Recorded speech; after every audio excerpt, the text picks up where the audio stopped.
Première vidéo YouTube, absolument personne ne verra ça, mais j'ai décidé de poster quand même. Parce que c'est quelque chose que j'ai envie de faire depuis longtemps. Et je sais pas ce que je vais faire comme vidéo, j'ai juste lancé là, random. Je sais pas, peut-être que je vais réagir à ce que je vais lire. En fait, d'abord, je dois finir Kéléana là, mais il me manque vraiment, je sais pas, 50, 40 pages. Je vais les finir ce soir et je donnerai mon avis sur le tome 3.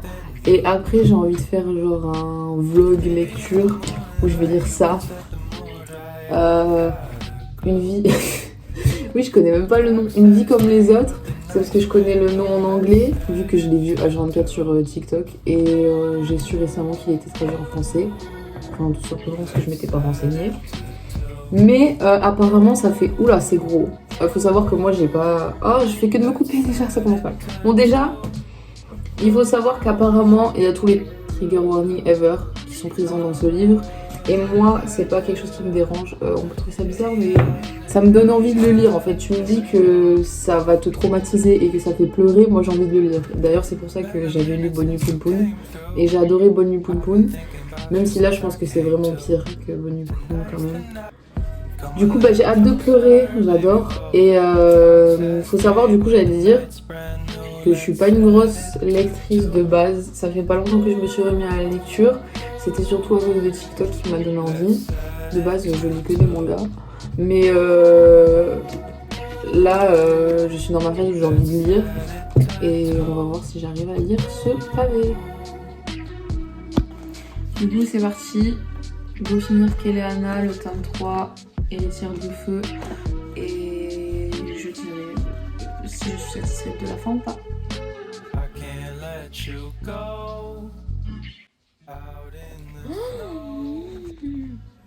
Ok, donc on vient de découvrir que Sorcha c'était une traître. En vrai, ça je m'en doutais. C'est pas tellement un plot twist. Mais le roi, il a déjà tué. Dorian, il va péter son crâne bientôt, à mon avis. Je pense que quand le roi d'Adarlan, c'est bien Adarlan, je le dis mal à chaque fois, il va mourir, ce qui sera pas maintenant, je pense, ce sera dans le dernier tome. Il faut que ce soit Dorian qui mette le coup fatal. Il faut que ce soit lui, vraiment. D'ailleurs, petit PS, je suis Team Cole, 100%. Même si Rohan, maintenant... Quoique Rohan, je le vois comme un ami pour Kéléana, en vrai. Non, je suis 100% Team Cole, vraiment. Avant, j'ai hésité. Hein. J'ai hésité longuement entre Team Cole et Dorian. Mais mon cœur me dit Cole. Purée, Cole qui se rebelle enfin contre le roi. Non, parce que je commençais à penser qu'il était ennuyant, là. Je commençais à regretter ma décision d'être Team Cole. Je regrette d'avoir regretté à présent. Ok, du coup, j'ai fini le 3e tome de Kéléana. Alors, ce que j'en ai pensé, le début pour moi c'était lent, c'était chiant honnêtement. Les entraînements avec Rohan, ils m'ont plu moyennement, mais je savais qu'ils étaient nécessaires pour le développement de leur relation. Et d'ailleurs, ça m'a pas déçu, j'adore leur relation maintenant. J'aimais pas trop Rohan, mais je savais qu'il allait devenir un allié de Kéléana, c'était sûr. Et vraiment, je suis pas déçue sur ça. Quand elle l'a libéré de Maëv, etc., j'ai trouvé ça incroyable à la fin. En ce qui concerne les points de vue de Manon, au début, je l'ai détesté. Enfin, je détestais, c'est peut-être un mot un peu fort, mais je soufflais vraiment. Je soufflais fort quand c'était autour du point de vue de Manon. Je la trouvais un peu inintéressante au début, comme Rohan, quoi. J'ai l'impression que c'est ça pour tous les nouveaux personnages. Non, sauf pour un, dont je parlerai juste après. Du coup, Manon, au début, j'avais du mal à accrocher, pareil. Elle faisait... c'était une sorcière sans cœur, méchante. Vrai stéréotype de la sorcière, quoi. Mais finalement, il s'est avéré qu'elle a un cœur. Et malgré le fait qu'elle dise que non, toujours à la fin,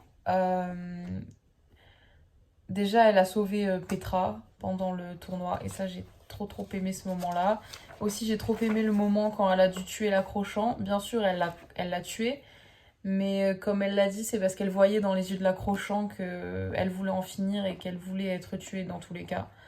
Donc franchement, Manon, bonne découverte. Je pense que c'est un personnage que je vais apprécier dans les autres tomes, vu que maintenant je connais un peu mieux comment elle est. Et j'espère qu'elle va se rebeller contre le roi, même si pour l'instant elle va le servir. Je pense que ça va pas durer longtemps. Je pense pas que ça va être... je pense pas que ça va être une vilaine. Comment on dit vilaine? Ça va pas être une antagoniste, voilà, à mon avis. Par contre, maintenant parlons d'Edion, nouveau personnage. C'est le seul nouveau personnage avec qui j'ai accroché directement. Au début, il était méchant et même quand il était méchant, j'étais oula, lui, il va apporter quelque chose, c'est sûr, je l'aime déjà. Et finalement, bah, il était même pas méchant. C'est Et j'ai adoré sa relation avec Cole. D'ailleurs, Cole, c'est mon personnage préféré. Donc, dès que c'était du point de vue... Enfin, dès que c'était les chapitres sur la situation avec Cole et Dion, j'étais là, yes! Enfin, genre, j'attendais que ces chapitres, j'ai l'impression.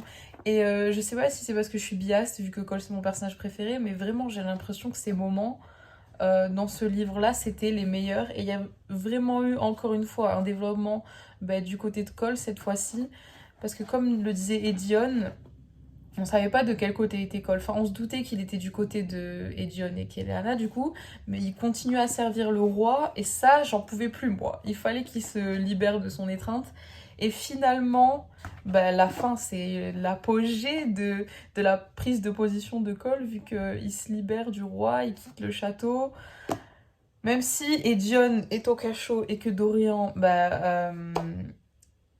je ne sais même pas quoi dire sur la situation de Dorian. Je sais pas comment il va s'en sortir. Je sais pas ce qui va se passer avec lui, mais il va pas se passer de bonnes choses. Enfin bref, tout ça pour dire que début lent. Et je pense que j'ai commencé... J'aimais toutes les parties avec Cole du coup. Mais j'ai aimé l'entièreté du livre à partir du moment, je pense, où on a eu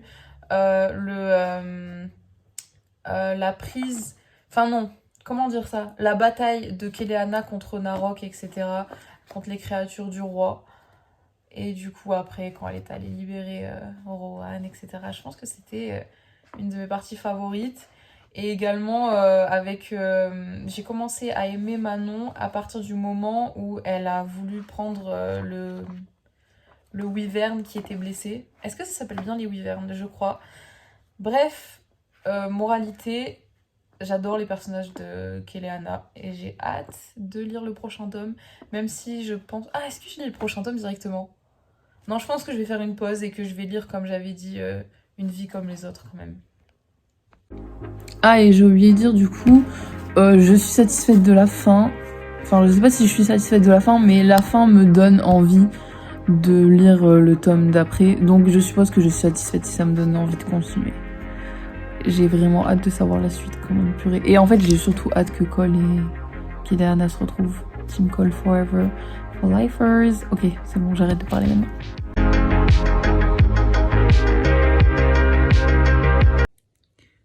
Petit bonus, j'ai envie de rajouter un fun fact, c'est que dès que j'imagine Dorian dans ma tête, je l'imagine exactement comme Robb de Game of Thrones. Je ne sais pas pourquoi. Pour moi, ce sont les mêmes personnes. Voilà, c'est tout, c'est mon cerveau.